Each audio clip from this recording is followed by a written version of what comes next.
Hello, hello, hello. You're tuning into another episode of The Wunderkind Show. Today's first topic, Bengal fans are down bad.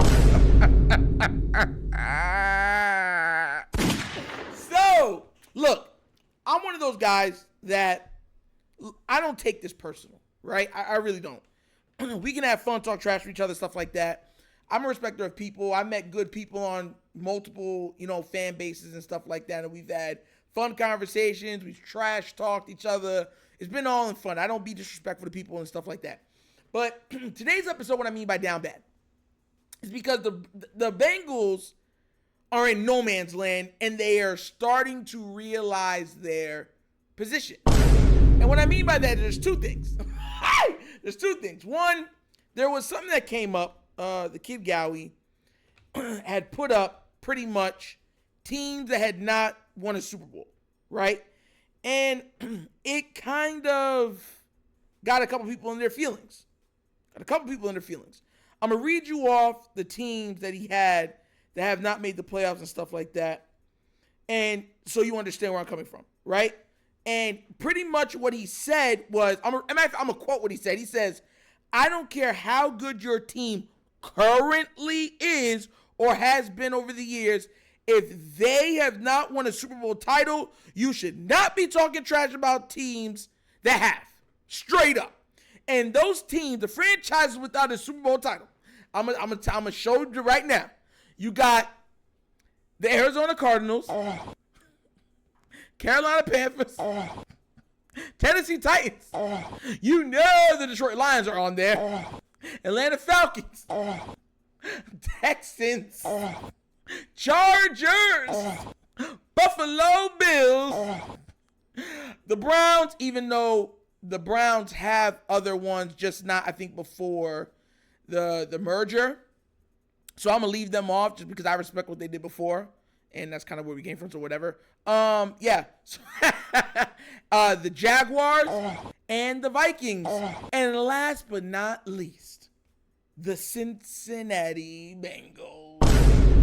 And Bengal fans do not like that. They're like, oh, I should be able to talk the trash of all trash to you if my team is playing good.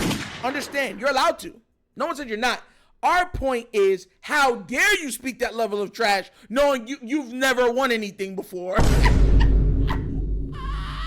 You get the hypocrisy. And here's the thing.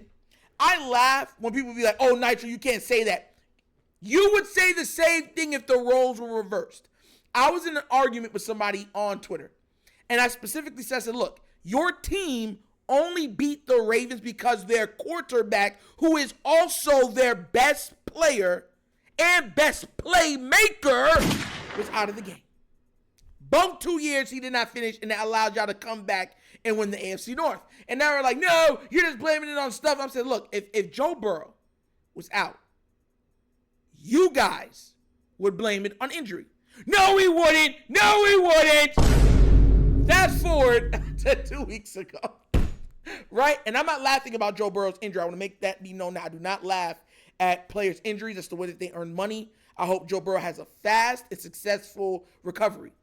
With that being said, they was talking real spicy when my QB was out. And when their QB went out, they went all the way to, we're going to draft Marvin Harrison Jr. and be all right. And this is where the story comes full circle. Because my biggest shot on Joe Burrow, even though I believe he's a very good quarterback, talented, is I said he wasn't their team's best player. I've said that multiple times on this platform. I've never called Joe Burrow trash. I've never called him garbage. I respected his talent, but I've said multiple times he's not the best player on his team. The best player on their team is Jamar Chase. And the second, you can make an argument between Trey Hendrickson and somebody else. But those are the best players on the team. Joe Burrow's like fourth on the team when they talk about players. And so now we fast forward to the present, meaning now. And we've watched a quarterback play better than Joe Burrow in this system. And the reason why they don't have nothing to say is because they started off this year literally out of the playoffs. Like they had no shot in the dark of making the playoffs. None. Absolutely none. None. So Joe Burrow was playing, he was hurt a little bit. Then, check this out. When he started playing good, he's healed. We told you it's comeback time. And then he lost to Houston. Y'all remember that? Oh, yeah, he lost to Houston. Then he was going to lose to the Ravens, and he got hurt in that game. And they blamed that Clowney landed on his hand. How dare Clowney?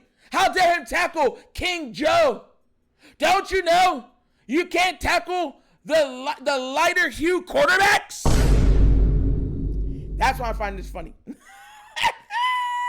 That's what I'm saying. I find it funny. And look, my thing is like this.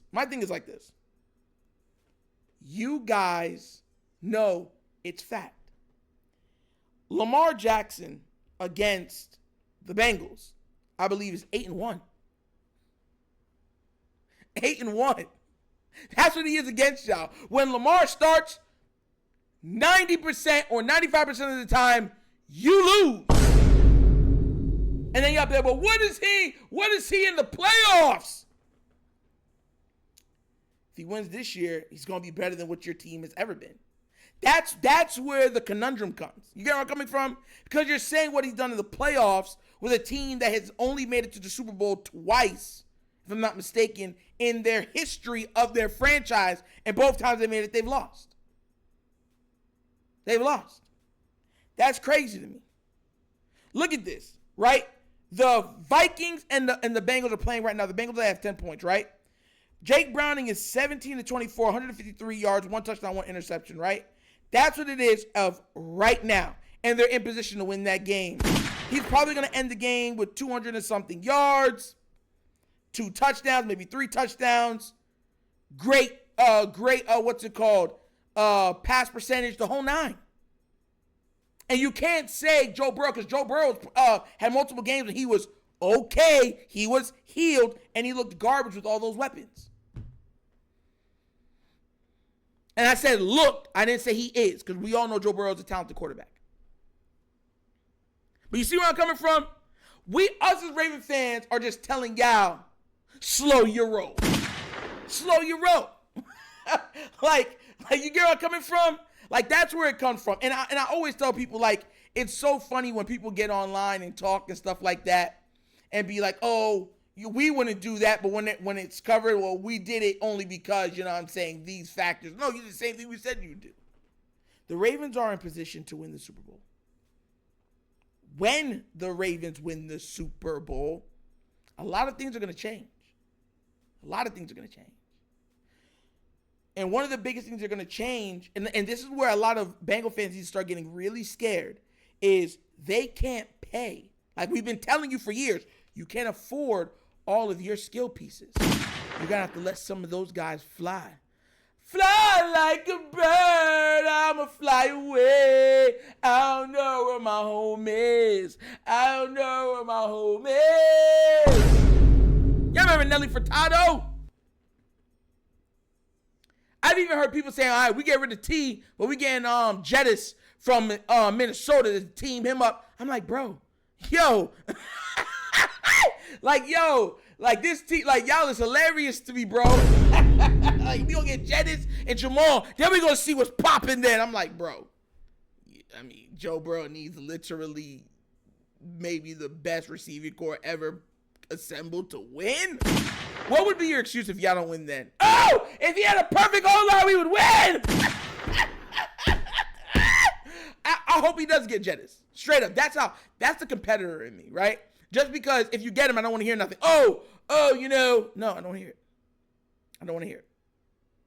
I really don't want to hear it. Like, I'd laugh. But what do you guys think as Raven fans? Do you agree with me saying, look, Bengal fans, slow your roll?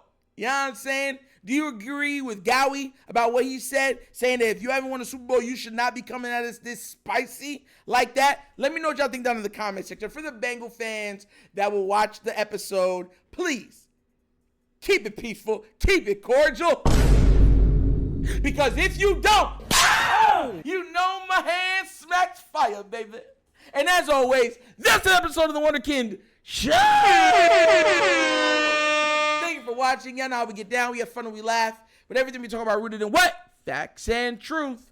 Please remember, like, subscribe, hit that notification bell, leave a comment. You know, love the comments. The bottom of the screen is a QR code. QR code's to a Cash App. Cash App located in the description of every video that we do. And the name of it is The Wunderkind Show. If you want to help out with equipment, that's how you do it. And check out The Wunderkind Show's Patreon. 3 tiers of content goodness waiting for your consumption. Give it a look, give it a try, let me know what you think. But once again, it's The Wunderkind Show. The show's like we're signing off. And as always, you know my slogan. Peace. And I am out of here. Yerp.